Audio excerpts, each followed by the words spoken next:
Hey guys, and welcome to another First Impressions video, the video game series in which we look at a soon-to-be released game and I give you my first thoughts and impressions on it.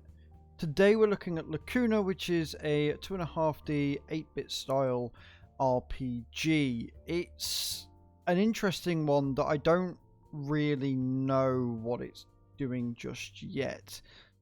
It's one of them games that is a very slow burner and will take you a fair while to really get into it. But what I've seen so far I do really like. As always, we'll look at the settings first and then we'll jump straight into the gameplay and I will give you what I think about the game so far. So let's not waste any more time and let's see what these settings are like, shall we? Alright, this is the settings menu. Now, one thing I'm not a huge fan of before we even get started is it says discard changes and return if you hit back. Even though if you change game settings, they kind of save. It's not a problem, but it is a mistype and it creates a bit of confusion to users. If you're going to say that it discards changes, why change the settings anyway, since it's the only way you can get back from this menu to the main game? Maybe a text change there would be better suited just to stop with any confusion that may arise. And people constantly checking the settings to make sure the settings have actually saved, considering that it says something different. That being said, though, the actual settings themselves are pretty robust. There's a decent amount here. You've got all of your game settings here. Coloured text. It is useful, even as somebody with colour blindness, to have the coloured text just to give you an indication as to what's going on and make it a bit simpler to differentiate between the different things. There are a lot of text in the game. It's a lot of dialogue. There is some voice acting, although not everything is voice acted. But that might have just been the introductory scene. I'm not entirely sure. You've got your revealed dialogue text over time, you can just have it all come at you in one big foul swoop. Controller vibration if you have your controller plugged in, and text brightness as well. They're your general game settings. Nothing really missing here. I like the fact they've added a lot of the dialogue choices in there to really customize it how you see fit. Your video settings, again, it's a pixel art style game. There's not going to be a huge amount. You can have camera sway on if you really want to. I've turned it off. Your resolution is just by 6. I can't change this option.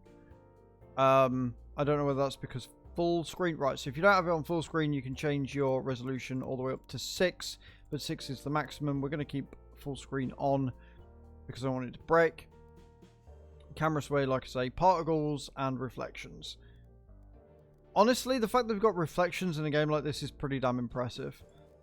Then your audio settings, you've got a lot of audio settings here and they are all set to 80% by default, which is nice, so it's not completely blowing your ear holes out when you first start playing the game.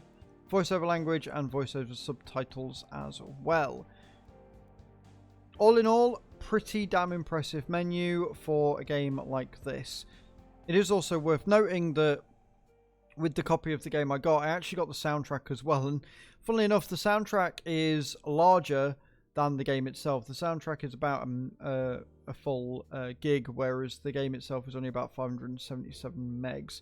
They've done a really good job of fitting what they have into this space. Like, there's a lot of game here for the small amount of download, and that probably is largely to do with the pixel art style they've gone for. That being said, though, let's jump into the game and see what this is all about and what they've got to offer. Alright, here we are. This is your... I can only assume your main character from here on out. When the game starts, it does something a little bit interesting to sort of get you into the game, and even though it is a little bit interesting, it's a little bit of a disappointment because it feels like it's fake choices. It feels like your choices don't matter, even though they kind of do on the short term. It makes you feel like the rest of the game has only one outcome no matter what choice you make. And that's a bit of a shame, but I don't want to explain too much because spoilers, just like we're not really going to be going too far into what we can do here because of the spoilers that could possibly arise. So, you are on a planet. There are multiple planets, and the basic story of the this part of the game at least, is that you are trying to stop a planetary war coming out. So it chucks you straight into the deep end with politics and keeping the peace and a whodunit. It doesn't look like there's going to be any combat. It looks very much like a go through the story, experience the story, make changes, work out whodunit, go from there sort of deal. So if you're into more of the action RPGs, you're not going to find it with this. The voice acting that I've heard so far is very, very good. Now, you have a number of options, this being a RPG, outside of like talking to people and doing stuff like that. I do apologise that all I'm doing is walking along this subway, but I don't really want to risk starting another story scene and spoiling it for some people. So, if we go into the options here, you will see that you have got a number of things available. Now, clues is in grey because I haven't unlocked that bit just yet. That is the piece I'm about to sort of jump into. Your homepage shows you any news that you've got, any missed messages, new sheets. It shows you your main objective. It shows you how many cigarettes you have. Cigarettes is a mechanic in the game that allows you to see screenshots and things of the game in a different perspective. You've got your Gara Center, your different planets, Drovia and New Joran. You've got your pulse, how many steps you've taken, and what distance you've done.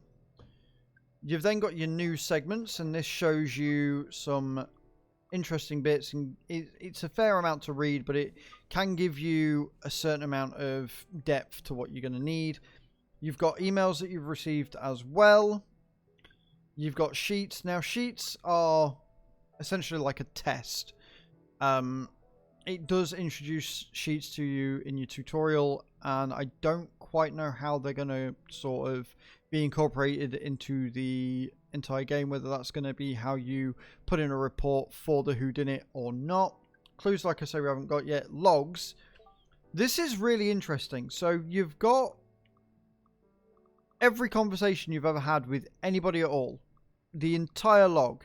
You can go back and read it all. Now, again, with this being a whodunit and sort of what looks like a detective story, this is going to be really interesting and really, really needed for you. But again, this is going to take time. This is not a game you're going to be able to just sit and blast your way through. It's going to take a lot of patience and a lot of investment with your time in order to really get the most out of it. And then you've got your glossary.